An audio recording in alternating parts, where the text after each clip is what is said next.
당뇨 없어도 혈당은 안심하면 안 됩니다. 혈당 관리해야 된다는 건 다들 아시죠? 그런데 막상 하려고 하면 너무 복잡합니다. 이건 먹으면 안 되고 저건 조심해야 하고 이 음식은 혈당 지수가 어떻고 저 음식은 인슐린이 어떻고 알려고 하면 할수록 더 헷갈리고 그냥 손 놓게 되는 분들도 많으세요. 그런데 오늘 이 영상을 보시고 나면 복잡함이 싹 정리가 됩니다. 뭘 먹느냐보다 어떻게 먹느냐, 이것 하나만 바꿔도 혈당이 완전히 달라질 수 있거든요. 왜 이렇게 혈당 관리가 복잡하게 느껴지냐면 우리가 평소에 괜찮겠지 하고 드시는 음식들이 사실 혈당을 조용히 올리고 있기 때문이에요. 자, 첫 번째, 김밥인데요. 정말 의외죠? 야채도 있고 계란도 있고 영양만큼은 뛰어나다고 알고 계셨을 텐데 혈당으로는 얘기가 다릅니다. 김밥 한 줄에 들어가는 밥 양이 밥 한 공기보다 많고 어묵이랑 맛살은 그냥 생선이 아니라 밀가루가 상당히 들어간 가공식품이거든요. 건강한 재료들 사이에서 탄수화물이 이중으로 쌓이는 구조예요. 정말 안 좋죠. 반줄은 괜찮아도 한 줄을 다 드시면 혈당이 생각보다 훨씬 높게 올라갑니다. 자, 두 번째, 고구마입니다. 건강식이라는 건 맞아요. 그런데 군고구마로 드시면 얘기가 완전히 달라집니다. 쪄서 드실 때랑 구워서 드실 때랑 혈당 반응이 천지 차이예요. 고구마를 구우면 안에 있는 전분이 단순당으로 바뀌면서 혈당이 급격히 치솟습니다. 찐 고구마는 괜찮아도 군고구마는 정말 조심하셔야 돼요. 65세 이상 어르신 2명 중 1명이 이미 당뇨 전 단계입니다. 근데 여기서 끝이 아닙니다. 당뇨가 없다고 안심하시는 분들도 80%는 매일 혈당이 급상승하고 있어요. 사실상 이 영상 보고 계신 거의 모든 분들 얘기라는 거예요. 그리고 이게 반복되면 어떻게 되냐면요. 오후만 되면 이유 없이 기운이 쭉 빠지고 먹는 양이 크게 안 바뀌었는데도 체중이 조금씩 늘고 피부 탄력이 떨어지면서 주름이 길어집니다. 혈당이 오를 때마다 피부 속 콜라겐이 딱딱하게 굳어버리는 당화 현상이 일어나기 때문이에요. 혈당 관리가 곧 노화 관리인 이유가 바로 여기 있어요. 문제는 아프지 않으니 모른다는 거죠. 조용히 쌓이는 게 더 무서운 거죠. 지금 안 챙기시면 3년, 5년 뒤가 달라집니다. 그러면 반대로 혈당을 잡는데 진짜 도움이 되는 음식은 뭔지 말씀드릴게요. 자, 첫 번째는 현미입니다. 이 현미는 미국 하버드 대학교 연구진이 밝힌 바에 따르면 흰쌀밥의 절반만 현미로 바꾸어도 당뇨 발생 위험이 16%가 줄어든다고 합니다. 현미의 풍부한 식이섬유가 포도당이 혈류로 한꺼번에 쏟아지는 걸 막아주거든요. 밥 한 공기를 바꾸는 것만으로도 이만큼 차이가 납니다. 자, 두 번째는 시금치입니다. 살짝 데친 시금치 한 줌에 하루 마그네슘 권장량의 30%가 들어가 있어요. 마그네슘은 인슐린이 제대로 작동하도록 도와주는 핵심 영양소입니다. 인슐린을 자물쇠라고 한다면 마그네슘은 그 자물쇠를 여는 열쇠 같은 역할이에요. 시금치를 꾸준히 드시면 인슐린 저항성 자체가 조금씩 개선됩니다. 자, 세 번째, 달걀입니다. 달걀 너무 좋죠. 당뇨 전 단계 성인 42명에게 12주 동안 매일 달걀을 하나씩 먹게 했더니 공복 혈당이 4.4% 낮아지고 인슐린 민감성이 좋아졌어요. 여기서 끝이 아닙니다. 우리나라 성인 7천여 명을 무려 14년 동안 추적 조사한 연구에도 일주일에 두세 번 달걀 드신 그룹의 당뇨 발생 위험이 40%나 낮았습니다. 달걀 하나에 이런 힘이 있는 거예요. 자, 네 번째는 깻잎입니다. 상추보다 깻잎을 더 자주 올려보세요. 깻잎에는 혈당 상승을 억제하고 인슐린이 제대로 작동하도록 돕는 성분이 풍부하게 들어있어요. 밥상에서 가장 쉽게 챙길 수 있는 혈당 관리 식품이에요. 자, 다섯 번째는 미역입니다. 미역의 끈적끈적한 성분 알긴산이 장 속에서 당분을 직접 흡착해서 몸 밖으로 끌고 나가는 역할을 합니다. 우리 몸속 당 청소부라고 생각하시면 딱 맞아요. 미역국 한 그릇이 그냥 국거리가 아니라 혈당을 관리해주는 고마운 음식이기도 한 거예요. 혈당이 정상화가 되어 간다면 가장 먼저 느끼시는 게 오후 나른함이 줄어드는 겁니다. 점심 먹고 나서 2시간쯤 지나면 이유 없이 기운이 푹 빠지고 눈꺼풀이 무거워지셨던 분들 많으실 텐데요. 그게 사실 혈당이 급하게 올라갔다가 다시 뚝 떨어지면서 생기는 현상이거든요. 혈당이 안정화되기 시작하면 이 오후 피로감이 먼저 사라집니다. 거기다 혈당이 오를 때마다 피부 콜라겐이 딱딱하게 굳는 당화 현상도 줄어들어요. 2주, 3주 꾸준히 드시는 분들이 거울을 봤을 때 얼굴이 좀 맑아진 것 같다고 느끼시는 경우가 많아요. 혈당 관리가 곧 노화 관리인 이유가 바로 여기 있습니다. 밤잠도 달라져요. 혈당이 불안정하면 주무시는 동안에도 혈당이 튀면서 수면을 방해하거든요. 혈당이 잡히기 시작하면 깊은 잠을 자게 되고 아침에 개운하게 일어나시는 날이 훨씬 더 늘어납니다. 그리고 한 가지 더 말씀드리겠습니다. 식사 후에 10분에서 15분 가볍게 움직여 보세요. 꼭 운동이 아니어도 됩니다. 걷기든 계단 오르내리기든 집안을 왔다 갔다 하시는 것으로도 충분해요. 밥을 먹고 나서 근육이 움직이기 시작하면 혈액 속 포도당을 에너지로 바로 소비하거든요. 식후 혈당이 치솟은 걸 이 작은 습관 하나가 막아줍니다. 그렇다면 아침은 어떻게 시작하면 좋을까요? 아침은 하루 중 혈당이 가장 튀기 쉬운 시간대예요.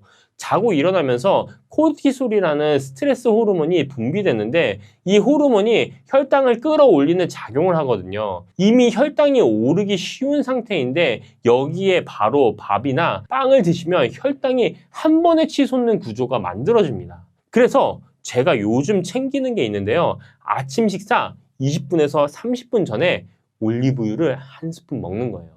올리브유에 들어있는 불포화 지방산이 위 배출 속도를 늦춰줘서 밥을 먹어도 혈당이 급격하게 오르는 걸 미리 막아줍니다. 거창한 준비 없이 한 스푼으로 하루 혈당의 출발점을 잡아주는 거예요. 그리고 아침 식사로는 저는 요즘 삶은 달걀 2개에 양배추를 곁들여서 먹고 있습니다. 거기에 견과류 한 줌이나 방울토마토 몇 알을 추가하시면 훨씬 더 좋습니다.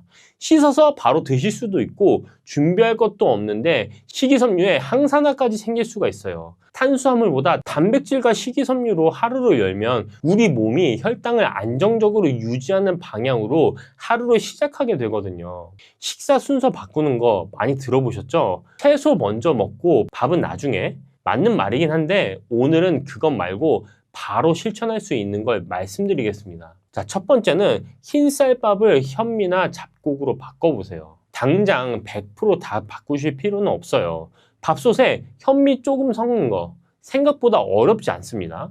두 번째, 아까 김밥이 혈당이 안 좋다고 말씀드렸죠? 근데 김밥을 아예 못 드시면 너무 섭섭하잖아요. 그래서 소개해드릴 게 바로 키토 김밥입니다. 밥 대신에 계란 지단을 깔고 마는 김밥인데요. 만드는 법도 생각보다 간단합니다. 계란 2개에서 3개를 풀어서 팬에 넓게 펴서 지단을 만들어주세요. 김 위에 밥 대신 계란 지단을 깔고 당근, 깻잎, 단무지, 오이 같은 속재료를 올리고 돌돌 말아주시면 됩니다. 취향에 따라 참치나 닭가슴살을 넣으시면 훨씬 더 좋아요. 탄수화물은 확 줄이고 단백질은 꽉 채운 혈당 관리 최고의 한 끼입니다. 김밥 드시고 싶을 때 이걸로 대신해 보세요. 오늘 말씀드린 것들 한 번에 바꾸려고 하지 않으셔도 됩니다. 하나씩만 바꿔보세요. 아침에 올리브유 한 스푼, 흰쌀밥에 현미 한 줌, 밥 먹고 나서 10분 동안 걷기. 이 작은 것들이 쌓이면 혈당이 달라지고 몸이 달라집니다. 혈당 관리 어렵게 생각하지 마시고 오늘 영상에서 딱 하나만 실천해 보시는 것, 그게 바로 시작입니다. 김치통 들기가 예전보다 힘들어지셨나요? 병뚜껑이 열려고 하는데 안 열려서 누군가한테 부탁해 본 적 있으세요? 계단 오를 때 다리에 힘이 풀리는 느낌도 드시고요. 이게 다 근육이 바람처럼 사라지고 있어서 그럴 수 있습니다. 저도 이걸 알게 되고 정말 놀라웠어요. 우리가 아무렇지 않게 행동했던 것들이 사실 근육이 얼마나 남아있냐에 달려있거든요. 오늘은 근감소증에 대해서 알아보겠습니다. 그리고 지금 당장 확인해 볼 수 있는 자가 테스트도 알려드리겠습니다. 자, 우선 첫 번째로 근감소증이 뭔지 알려드리겠습니다. 근육량이 줄어들면서 근력이랑 신체 기능이 함께 떨어지는 상태예요. 단순히 나이가 드니까 기운이 없는 게 아닙니다. 2021년부터 우리나라에서도 정식 질환 코드가 붙은 병입니다. 그러면 이 근감소증이 언제부터 시작되냐면 30대 후반부터 시작됩니다. 근력 운동을 따로 하지 않으면 매년 0.5에서 1%씩 줄어드는 겁니다. 50대가 넘어가면 감소 속도가 더 빨라지고요. 75세가 되면 젊었을 때보다 최대 절반이 줄 수도 있습니다. 국내에서 이런 연구를 했습니다. 40대에서 50대 남성의 13%, 여성의 21.7%가 근감소증이라고 해요.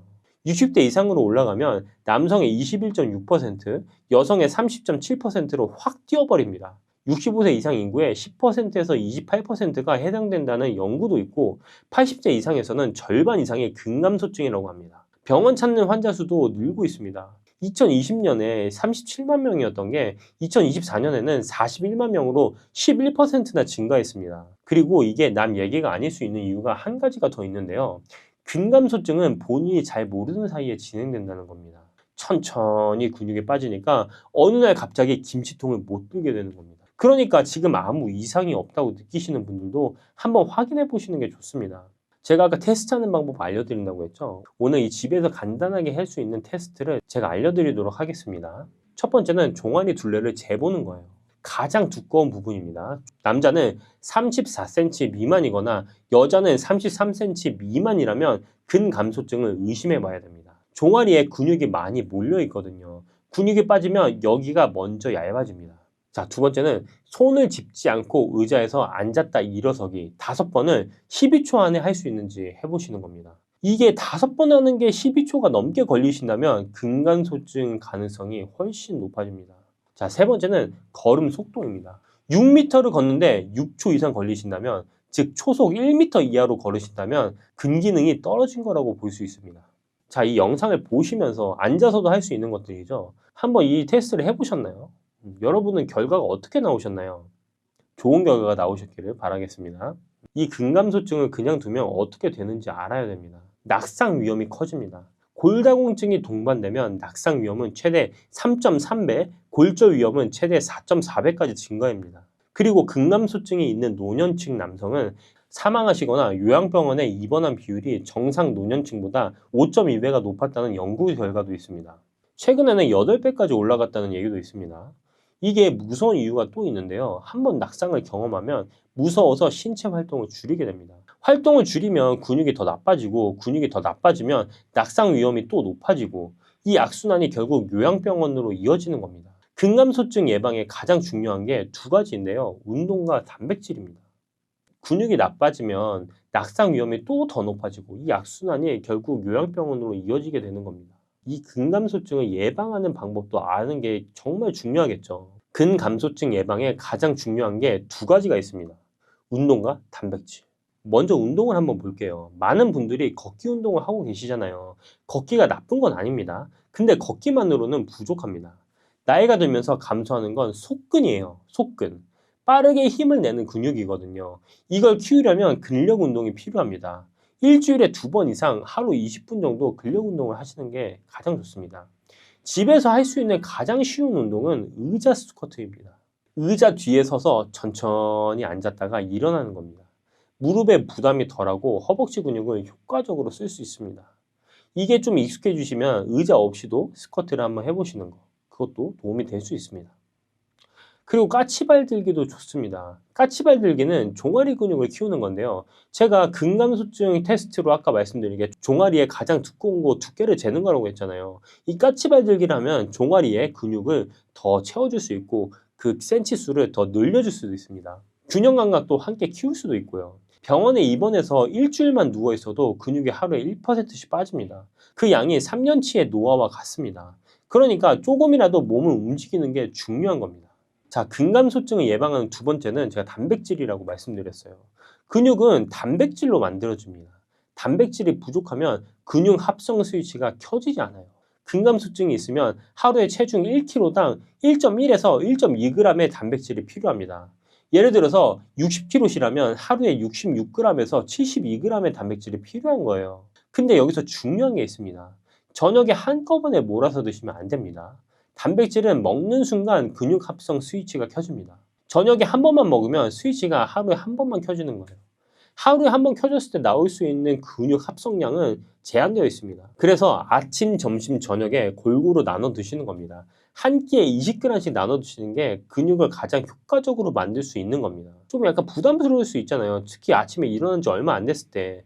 그래서 저 같은 경우는 10g, 20g, 30g 아침, 점심, 저녁으로 이렇게 나눠서 먹기도 합니다. 그러면 여기서 궁금하실 거예요. 한 끼 단백질의 20g이 대체 어느 정도냐라고 생각하실 수 있는데 닭가슴살 100g 정도가 20g의 단백질이라고 보실 수 있습니다. 계란 3개도 단백질 20g의 양을 가지고 있습니다. 고등어, 삼치, 갈치 같은 생선도 100g에 20g 가까이 됩니다. 그리고 탄수화물도 줄이면 안 됩니다. 탄수화물이 부족하면 근육 합성이 제대로 안 돼요. 총 열량의 50% 정도는 탄수화물로 채우는 게 좋습니다. 탄수화물뿐만 아니라 저희가 생활 습관적으로 더 중요한 게 있습니다. 단백질을 아무리 챙겨도 근육 감소를 완전히 막기가 어려운 경우가 있습니다. 그게 어떤 경우냐면 나이가 들면서 단백질 흡수율이 떨어지잖아요. 근육 합성 능력 자체가 약해지는 거거든요. 입술에 물집이 나신 적 있으시죠? 환절기마다 감기 달고 사시고요. 고기 먹으면 속이 부대끼시고 이게 다 면역 체계가 흔들리고 있다는 증거이자 신호입니다. 그러니까 면역이 흔들리면 근육도 빠진다는 겁니다. 운동 능력만 떨어지는 게 아니에요. 몸 전체 방어 체계가 무너지기 시작하는 겁니다. 면역 체계를 제대로 지키는 방법은 제가 고정 댓글에 자세히 정리해뒀으니까 꼭 확인해 보시기 바랍니다. 자, 오늘 내용을 제가 정리해 드리겠습니다. 근감소증은 30대부터 시작되는 질환입니다. 60대 여성의 30%, 80대 이상의 절반에 해당될 만큼 굉장히 흔한 질환입니다. 그냥 두면 낙상, 골절, 요양병원으로 이어지는 악순환이 생길 수 있습니다. 예방 방법은 제가 2가지라고 말씀드렸습니다.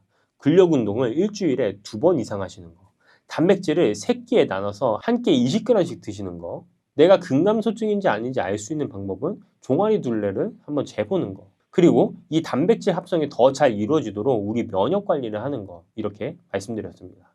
오늘 이 영상이 도움이 되셨다면 구독과 좋아요 부탁드립니다.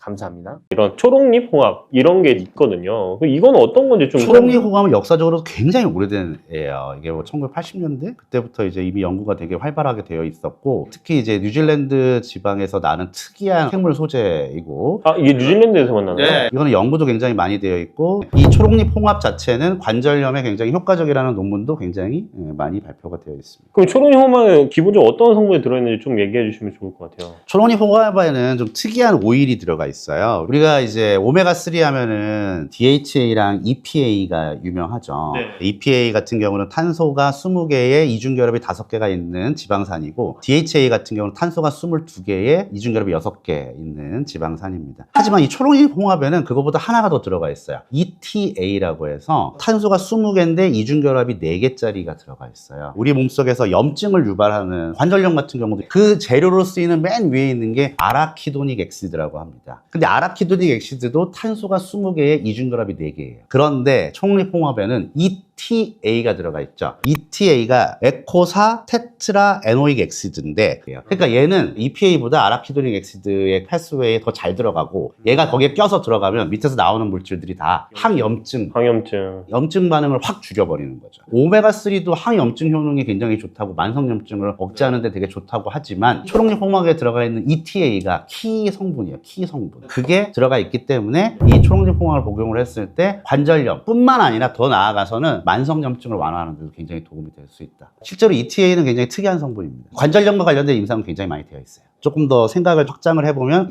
ETA라고 하는 성분은 염증 반응을 완화시킬 수 있다. 현대사회에서 대사증후군이나 인슐린 저항성, 만성염증 이런 부분들이 여러 가지 성인병의 원인이 되는데 제가 이제 개인적으로 초록잎 홍합에 대해서 생각을 해보면 이 소재가 굉장히 그런 부분들을 억제하는데 굉장히 도움을 줄 수 있다. 단지 관절염뿐만 아니라 대사증후군이나 만성염증이 있으면 살이 잘 안 빠지는 체질이 돼요.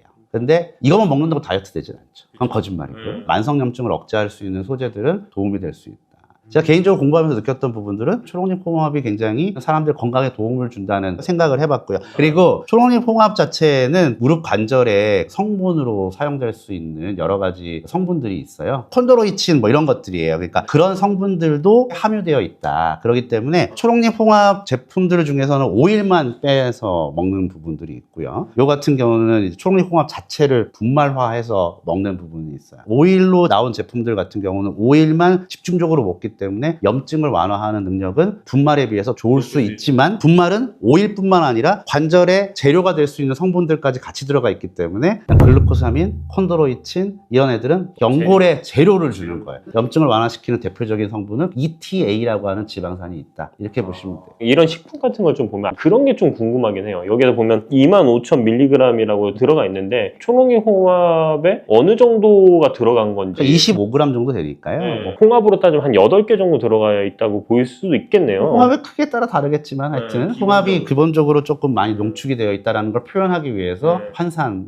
하는 겁니다. 우리나라에는 건강기능식품이라고 하는 제도가 있지만 외국에서는 그런 제도가 따로 없고 약이 아니면 다 서플리먼트예요. 보조제. 제가 이제 천연물 전공자인데 보통 천연물 하면 식물들만 생각을 하시는데 이런 부분들은 동물성 천연물이고 아까 제가 말씀드렸던 특이한 성분이 들어가 있어서 염증을 완화하는데 굉장히 탁월한 효과를 보여줄 수 있다. 이런 부분들이 있는 거죠. 스터디셀러라는 게 오랫동안 연구가 되어 오고 연구 결과가 굉장히 많이 축적되어 왔다는 거는 굉장히 안전하면서 효과적이다라는 부분이고요. 이거는 굉장히 저도 과거부터 많이 친근한 소재고 뭐 이번에 따로 조금 더 공부를 해보긴 했지만 공부를 해보면 해볼수록 ETA 같은 굉장히 매력적인 성분도 있고요. 초록잎 홍합에 뉴질랜드 사람들이 아무래도 그쪽에서 건강을 위해서 즐겨 먹는 그런 어떤 계열의 동물성 천연물이라고 보시면 되세요.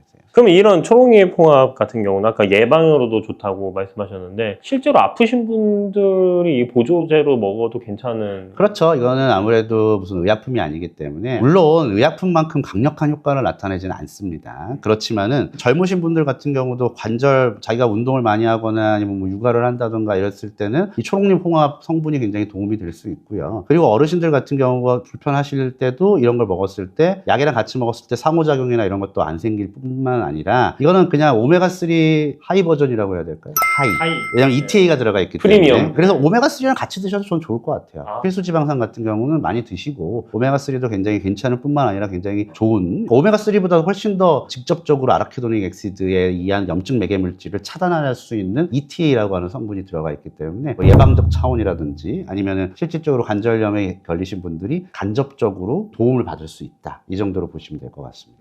저 같은 경우는 오메가3를 매일 한 알 정도 먹거든요. 이것도 같이 한 알 정도 먹고. 맞아요. 더 좋을 것 같아요, 저는. 박사님 같은 경우는 그럼 이거는 아침에 먹나요? 저녁에 먹나요? 그건 상관없나요? 이거 상관없어요. 이거는 솔직히 상관없고 뭐 하루에 한 번 정도. 하루에 한 번 드시는 게 좋고 요거는 식사하고 드시는 게 오메가3도 이왕이면 식사하고 드시는 게 아, 그래요? 저 공복에 보통 먹는 편인데. 공복에 뭐 상관없어요. 근데 이제 지방이기 때문에 네. 밥을 먹었을 때 우리가 지방도 같이 먹잖아요. 그때 지방을 분해하는 효소가 나와요. 그런 의미에서 이런 기름에 잘 녹는 지용성 성분들 같은 경우는 식사 후에 드시라. 그리고 오메가3 같은 경우는 가끔 어취가 올라오는 경우가 있기 때문에 더더욱더 식사 후에 드시라 라고 하는 건데 그렇다고 해서 공복에 먹으면 안 되냐? 아니에요. 그냥 공복에 드셔도 돼요. 관절은 오늘의 내 관절이 제일 좋다. 그 관절이 망가지는 속도를 어떤 식으로 관리하는가가 중요한 포인트다. 이렇게 보시면 될 것 같아요. 그래서 이러한 보조제 같이 초록잎 홍합처럼 이 논문이 엄청 많이 보고되어 있어요. 관절염과 관련해서. 그래서 보조제로서 이러한 초록잎 홍합 같은 경우를 드시는 것도 굉장히 도움을 받을 수 있다. 이렇게 보시면 될 것 같아요. 저희 초록잎 홍합 구독자 특가로 저희가 안내를 해드리고 있습니다. 그 영상 더보기란 누르시면은 평소에 이제 초록잎 홍합 관심 있으신 분들은 확인해 보시면 좋을 것 같습니다. 자, 그리고 마지막으로 006레스 초록잎 홍합에 대해 설명하도록 할게요. 일단 이 006레스의 초록잎 홍합은 100% 뉴질랜드산에 100% 뉴질랜드에서 가공되었습니다. 보통 초록잎 홍합하면 다 뉴질랜드산이라고 하는데 막상 보면 호주에서 제조했다는 경우가 많잖아요. 근데 006레스 초록잎 홍합은 뉴질랜드 현지에서 제조되고 현지 면세점에서 판매되는 제품입니다. 자, 그리고 원산지만큼 중요한 게 함량이잖아요. 006건은 원물 함량이 25,000mg이고 비타민 D가 1000IU가 함유되어 있습니다. 1000IU는 25 마이크로그램인데요. 저희가 보통 알기론 비타민 D 하루 충분 섭취량이 10에서 15 마이크로그램으로 알고 있지만 65세 이상의 고령자 같은 경우에는 혈중 농도 정상화를 위해서 1000IU 25 마이크로그램 이상 드시는 걸 추천해요. 그래서 고령자의 혈중 농도 안정 기준에 딱 맞는 006랩스를 추천합니다. 초록잎 홍합의 구성은 3개월치, 6개월치, 9개월치가 있는데요.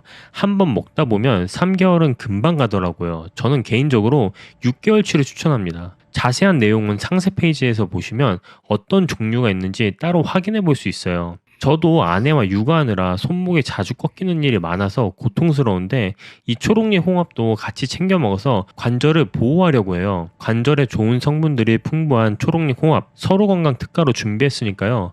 영상 더보기란 클릭해서 가장 싸게 가져가세요. 저 같은 경우는 아무래도 이제 박사학위도 받았고 약국에서 이제 근무도 하고 있고 약사로서 제가 활동을 하고 있지만 제일 중요한 거는 근거 기반입니다. 근거가 있어야 돼요. 근거 근거 없이 그냥 이게 좋더라 하는 것들은 경계를 해야 되는 부분이고요. 근데 이 초록잎 홍합이라고 하는 이 천연 소재 같은 경우는 아까 제가 말씀드렸다시피 여러 나라에서 여러 연구진들이 한 결과들이 쭉 나와 있거든요. 초록잎 홍합을 통해서 관절염뿐만 아니라 또 나아가서는 염증 관리. 이 염증 관리라는 게 이제 현대인들은 과영양화가 돼 있기 때문에 이 염증에 취약해요. 소위 말해서 살찐다라는 거는 만성염증을 가지고 있다 이렇게 보시면 돼요. 그런 부분들을 잘 관리를 해야 되는 거고 만성염증 관리가 현대인들의 어찌 보면 가장 큰 숙제입니다. 그런 의미에서 이 초록잎 홍합 같은 경우는 그러한 염증 반응을 굉장히 낮춰줄 수 있다. 그렇기 때문에 초록잎 홍합은 저는 개인적으로 굉장히 매력적인 천연물 소재가 아닌가 이렇게 생각합니다. 감사합니다.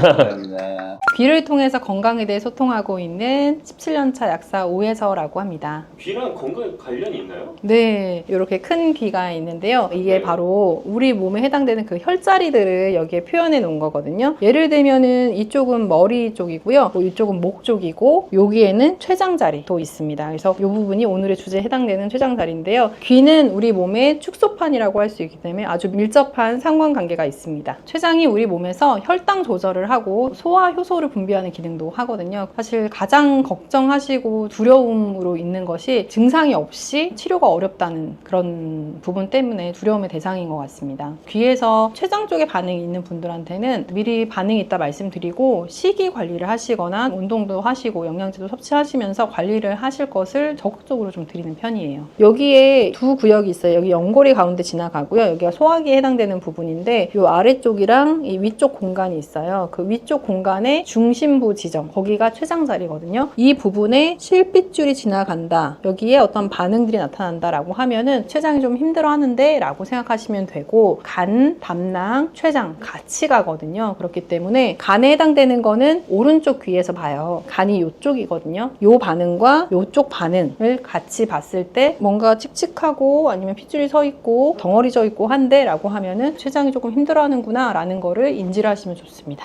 귀의 반응은 몸의 신호를 앞서거든요. 저 아직 그런 증상 없는데요 하는 분들이 꽤 있으세요. 그런데 얼마 지나고 나서 사실은 이런 증상이 지금 나타났다. 너무 신기하다 이런 말씀 해주시거든요. 근데 현재 증상은 느끼고 있지 않지만 귀의 반응이 나타난다고 하면 아, 이 부분 내가 조금 조심해서 관리를 해야겠구나 라고 생각하시면 좋을 것 같아요. 본인은 현재 증상이 없더라도 이제 가족 중에 췌장이 안 좋으셨던 분이나 췌장암 가족력이 있으신 분들은 내 귀 상태는 어떤지 조금 궁금해 하실 수도 있을 것 같아요. 개인 상담하는 프로그램을 진행을 하고 있거든요. 그래서 궁금하신 분들은 상담을 하러 오시면은 자세하게 상담을 해드리도록 하겠습니다. 단톡방 들어오시면은 프로그램 안내라든지 아니면은 궁금하신 점 이제 Q&A 할 수 있는 공간으로 제가 운영을 하고 있거든요. 그래서 그쪽 들어오셔서 문의해 주셔도 됩니다. 췌장에 좋은 식습관이라고 하면은 제일 중요한 거 한 가지를 말씀드릴게요. 과식하거나 폭식하시는 습관을 반드시 고치셔야 됩니다. 만성 췌장염에서 췌장암으로 넘어가는 경우도 상당히 많거든요. 근데 그런 분들을 보면은 굶었다 확 많이 먹고 이런 경우가 많아요. 이렇게 되게 되면은 췌장 기능이 망가지게 됩니다. 과도하게 효소를 많이 분비를 해야지 소화를 시킬 수 있잖아요. 그러면서 췌장 기능이 약해지게 되고요. 또 기름진 식사를 많이 하시는 분들 췌장 기능이 약해질 수 있기 때문에 이런 것들을 좀 피해 주시면 좋습니다. 만약에 췌장 기능이 약해졌다라고 하면은 췌장 부분이 어디인지 그리고 간 부분 이렇게 말씀을 드렸잖아요. 그 부분을 시술을 해주시면 되는데 간이 안 좋을 때 간자리하고 췌장 안 좋을 때 췌장자리하고 이렇게 생각하시면 안 되고 췌장이라는 곳은 어떤 장기냐면요. 스트레스 많이 받고 걱정 많이 하시는 분들이 췌장이 상하거든요. 몸이 이완될 수 있도록 귀의 혈자리를 지압해주거나 활용하시면 좋거든요. 귀에서 이 부분이 이제 척추 라인이거든요. 척추 라인 따라서 지압을 해주시면 이 교감신경이 항진된 거를 많이 가라앉힐 수가 있습니다. 등 마사지 받으면 피로가 풀리는 것 같고 이완되는 느낌 받으시잖아요. 귀에서는 이 척추 라인을 따라 지압을 해주시거나 귀 패치를 이용해서 시술을 하시면 긴장된 거를 좀 이완시킬 수가 있습니다. 스트레스 받거나 긴장하게 되면 턱을 꽉 다물게 되거든요. 반대로 또 몸도 긴장이 되게 돼요. 그래서 턱관절 부분 이완을 해주시면 됩니다. 추가적으로 췌장 자리, 간, 담, 췌는 같이 가기 때문에 간장 자리랑 췌장 자리 지압을 해주시거나 시술해주시면 도움이 됩니다. 제가 공부한 프랑스 이열 테라피는 폴 노제 박사님이 규정을 해놓으면서 WHO에서도 대체요법으로 인정을 해주었거든요. 1990년도 그 당시에는 43개의 혈자리를 인정을 해줬고요. 현재는 90개에서 100개 정도 정도가 이제 공식 인증된 상태이고요. 활용하는 혈자리들 한 거의 200개 정도 가까이 된다고 합니다. 전 세계적으로 인정되어 있는 테라피이지만 이제 보험이 되는 나라는 프랑스, 독일, 일부 국가들만 이제 보험이 돼서 의사들이 활용을 하고 있고요. 우리나라는 사실 보수적이에요. 그래서 이런 쪽으로 보험이 안 되는데 제도적인 개선이 되어서 보험까지 적용된다면 좋을 것 같습니다. 지압을 하시는 경우에는 생각날 때마다 이렇게 자주 해주시면 좋을 것 같아요. 지금 영상을 보시는 동안에도 이제 제가 말씀드린 자리들 이렇게 지압하면서 들어주시면 좋을 것 같고요. 귀 지압 패치 이용하신다고 하면은 이런 것들은 3일에 한 번 교체를 해주시면 제일 좋습니다. 제품에 따라 좀 차이는 있겠지만 보통 3일에 한 번 해주시면 됩니다.